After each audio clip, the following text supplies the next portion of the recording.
Hello and welcome. You're about to watch the first part of the low mood videos. What is low mood? As part of the Wellbeing Education Resilience programme, we would like to highlight the Face COVID video by Russ Harris. If you haven't already seen it, please take 5 minutes to watch, as it gives a great overview of how to support wellbeing as a response to the COVID-19 pandemic. You can click directly on the link when viewing this presentation in slideshow mode.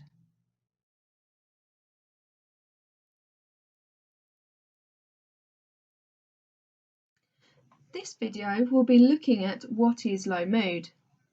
Some of the topics touched upon in this video may be discussed in further detail in the concept index or in one of the other webinar videos in the programme. It may be helpful to take a moment to familiarise yourself with some of the titles of the other webinar videos. Should you have any questions in regards to these videos, please forward these to your mental health lead and they can be discussed in one of our network meeting Q&As. Here you can see what we will be covering in this presentation. If you see the thought bubble symbol, it will mean there is an activity for you to have a go at should you wish to. Simply pause the video and give it a go. Remember to always be kind to yourself when watching these video presentations. Be aware of how you are feeling throughout, and should you need to, take a break or check in with a family member or a friend. There are also some suggestions on the last slides for places you can go if you would like to seek further support. For this presentation, it will be helpful for you to have some understanding of the concepts highlighted in this slide. If you are not familiar with any of them, you can find them in the concept index. If you want further information on the Thurrock Thrive model, this is discussed in the Accessing Local Support video of the WER programme. What is low mood? A low mood is not a physiological illness. It reflects the current emotional state in the context of current events. Depression, on the other hand, can develop if a variety of stress factors occur at the same time, or a low mood lasts for more than 2 weeks. So low mood usually has loss, demotivation, or rumination at its core. We quite often struggle to differentiate between depression and low mood. One can appear to look very similar to the other on the surface. This presentation will look more deeply into the differences between low mood and depression. So as stated in the previous slide, it can be difficult to differentiate between low mood and depression. Therefore, on this slide, we'll be looking at the symptoms of each of these. So symptoms of general low mood may include feeling sad, panicky or anxious, more tired than usual, or even being unable to sleep. You can feel angry and frustrated, low in confidence or self-esteem. A low mood often gets better after a few days, or sometimes weeks. It's usually possible to improve a low mood by making small changes in your life, which will be discussed in the second low mood video. If you have low mood that lasts 2 weeks or more, it could be a sign of depression. As well as the symptoms of low mood, depression also comes with some of the following symptoms: not getting any enjoyment out of life, feeling hopeless, not being able to concentrate on everyday things. So as you can see, low mood and depression are very similar. However, depression can be much more crippling to the person experiencing it and can often affect their daily life and sense of worth much more severely. As the spectrum on the slide shows, low mood can lead to depression. The links on this slide lead to a great video to help when you may be supporting a young person with depression. It's called My Black Dog Depression. There is also a link to the NHS UK mood screening tool. You can refer to this should you want further information on low mood. You can also use this to assess someone's mood. The iceberg is a familiar model used to show the disconnect between what we might see at the tip of the iceberg, the behaviours, and what is really going on underneath, the thoughts, the fears, the emotions. Often the outwardly symptoms such as anger, irritability, hitting out can be used to mask other emotions that make a person feel more vulnerable, such as hurt or shame. Can you think of a time that you expressed anger in order to conceal another emotion that you were feeling?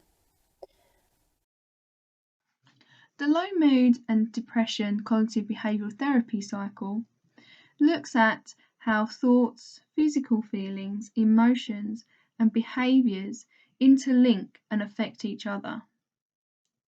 For example, if I have a typical thought of someone who may be experiencing low mood, for example, these sorts of things always happen to me, or I'm not good enough, this may make me feel sad or even lower.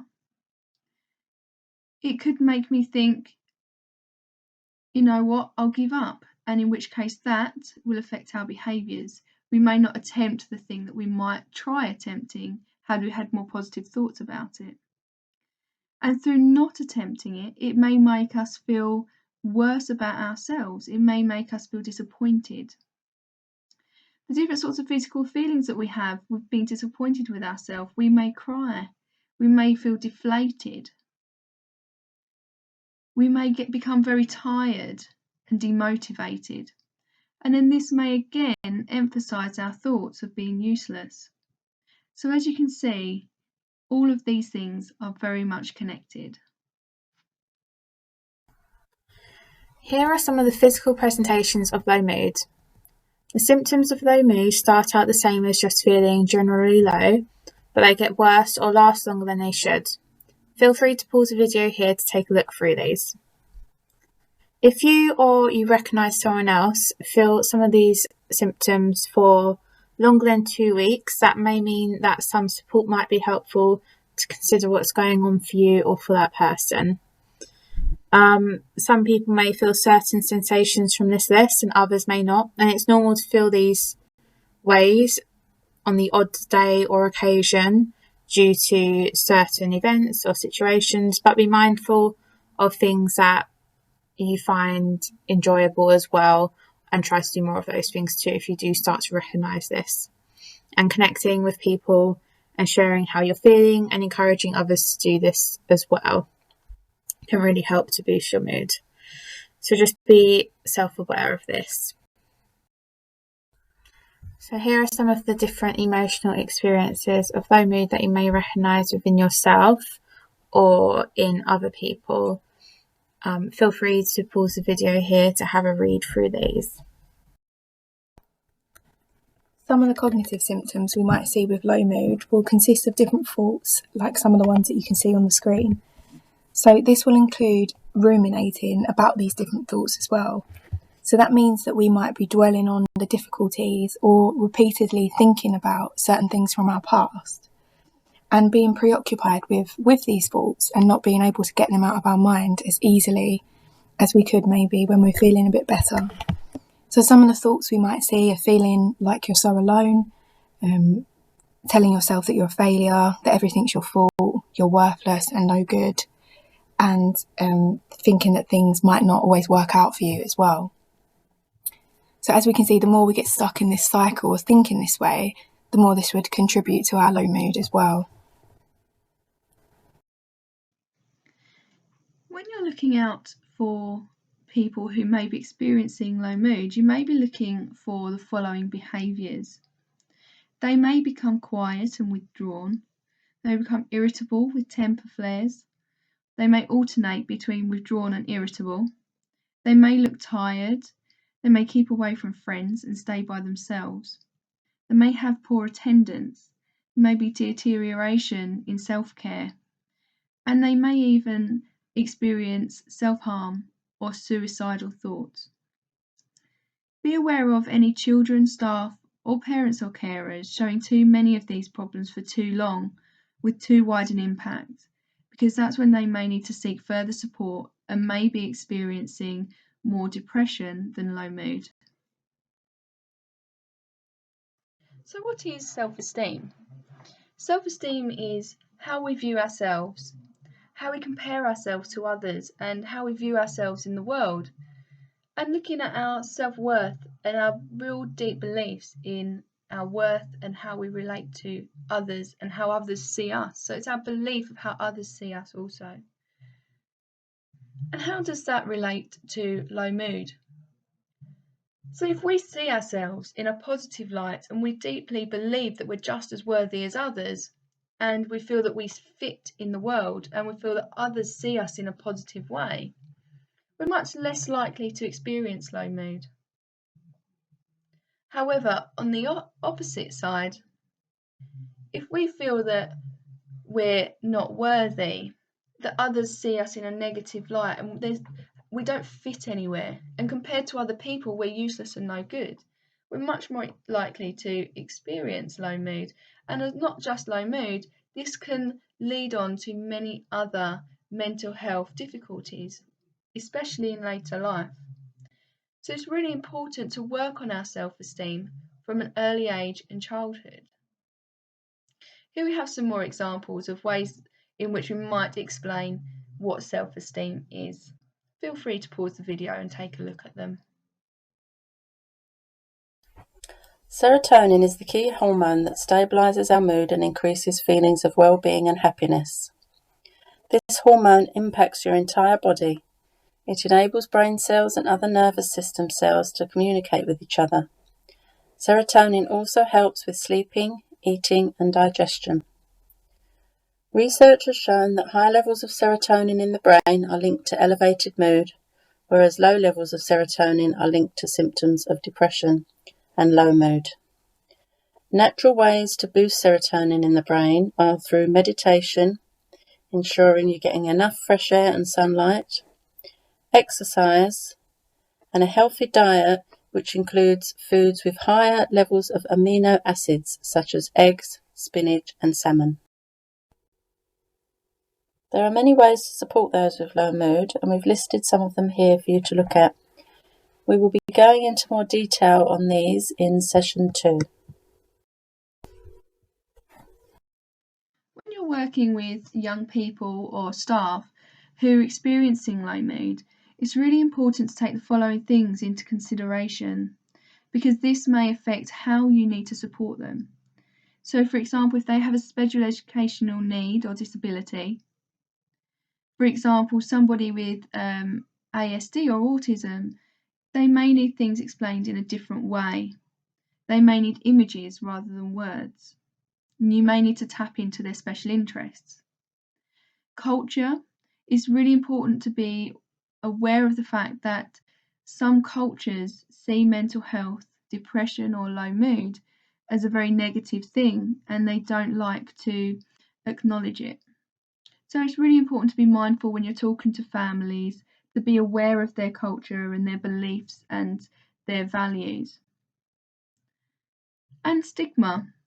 It's really important to just understand where the person you're working with is at with their own understanding of mental health and well-being, because it's easy for them to feel like something's very wrong, or that something's wrong with them, or to feel like something may be worse than it really is.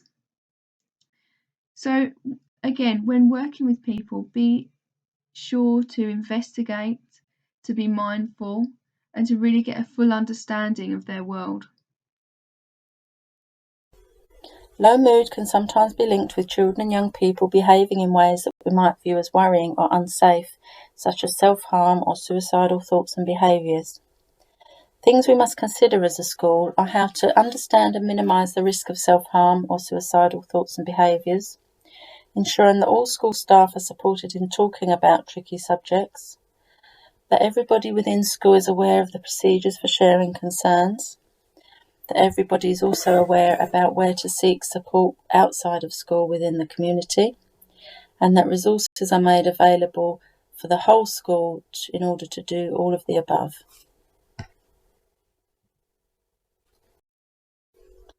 Here is the Self-Harm Management Toolkit for educational settings. You can click here to access the toolkit, or alternatively you can ask your mental health lead within school to speak to the School Wellbeing Service about accessing the training that we've devised around this toolkit.